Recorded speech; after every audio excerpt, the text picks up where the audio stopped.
So yun mga kamaskara, nandito tayo ngayon para magluto tayo naman ng tinulang manok na kal. Yan o, binili naman kanila. Tapos may adobo pa yan. Lalagyan pala natin ng papaya. Ito mga kamaskara. Yan. Tapos ito yung atay balunan na binili rin natin. Adobohin din natin yan. Tapos siyempre samahan natin ng 3 patatas yung adobo. Ayun mga kamaskara, tinitira ng yun, parang biestahan. So yun guys, nagisa na tayo ng sibuyas, bawang at luya. Na may kasamang ano na. Na may kasamang taba-taba. Yan yung para sa adobo natin mga kamaskara, no? Bali, sinama natin yung bituka, yung pinakaisaw. Tapos, isinama natin sa pag-isa para medyo maprito-prito siya ba. Ito, ugas na natin yung atay balunan. Ayan pala yung mga itlog mga kamaskara, oh.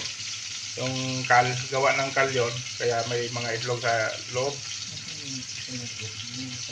Yan. Taba dito, idol. Okay na yan, wala yata. Ito na yun eh. Dito na yun, ayun na, yung kabong. Kung kanina nananaw na. Yun ang idol, oh. Medyo na. Bango na. Lagay ko na ito? Oo. Lalagay na mga kamas. Itlog ba ito? Itlog. Yan. Hindi pa lang naman ito. Lambot pa yung shape.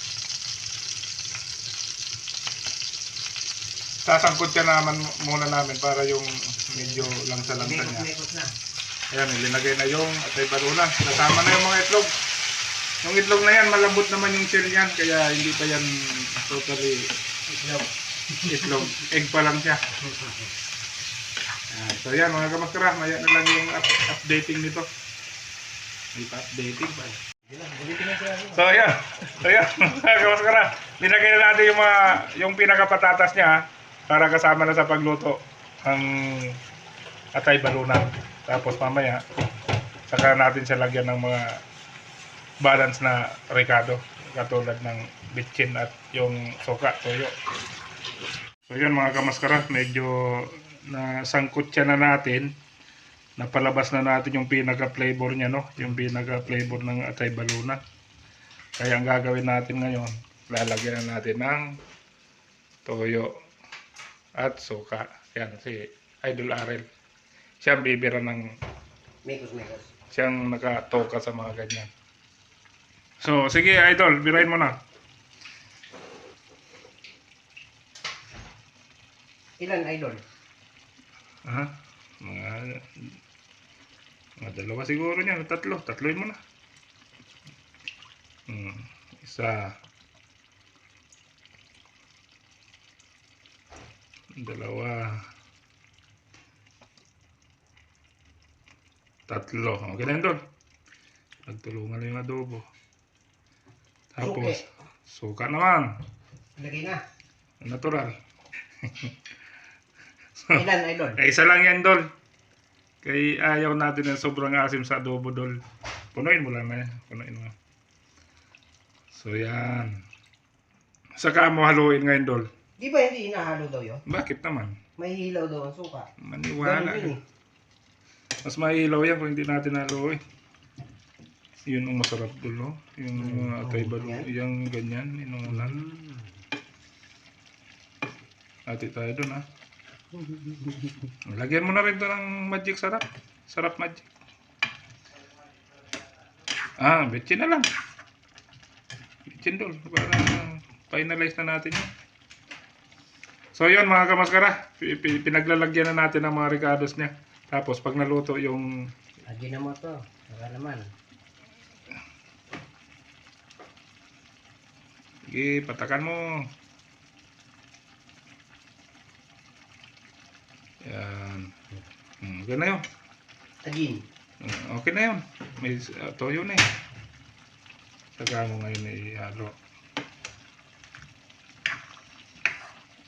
Sayang, kung medyo marami lang yung naka-stack ng atay balon. Masarap kasi adobo doon yan. Gawa ng sariwa yan, hindi yan yung nabibili sa... Okay na yung pagkalo na yon? Sige. So yun mga kamaskara, papaigayin lang namin yung sabaw. Tapos okay na to. Sakto na yan. Mga kamaskara, linagyan na natin ng sili. Yan. 3. Tapos, luto na yan. Bali, hintayin lang natin na medyo matuyo-tuyo pa ng sabaw. Kasi gusto natin ng medyo tuyo ang sabaw mga kamaskara. O, maya, banat na to. Tapos, isusunod pala namin palambutin yung manok na pangtinola natin. Nandito na mga kamaskara, naka-ready na sa pressure cooker natin. Tapos maglalagay tayo ng pinakalitos niya at yung papaya. So yun mga kamaskara, maya ulit no. Okay na mga kamaskara, pinapalambot na natin yung manok. Ito yung gulay natin no. Nakahanda na rin yung papaya at yung parang litsugas. Dagdagan mo yun idol, Yung paminta. Linagyan na natin ng, napalambot na pala natin oh, kanina. So linagyan na natin ngayon ng, linagyan na natin yung papaya. Tapos titimpla na namin ito mamaya ng patis tsaka bitchin. bitchin? Oo. Pag naluto yung gulay, yung papaya, okay na yan. Sige Dol, okay na yan Dol. So ito mga kamaskara, lutuin lang namin yung pinaka papaya niya. Patis. Sige, patis na rin. Ito, masarap. Gutom na rin. May bilat mo. Op. Isa pa yata. Okay na muna yan. Nabigyan. Kaya nga natawa ako eh. Sige lang Dol. Tanggalin na. Wag na, no? Wag na Dol. Ang ganda. Pag naluto yung papaya, balik na yan.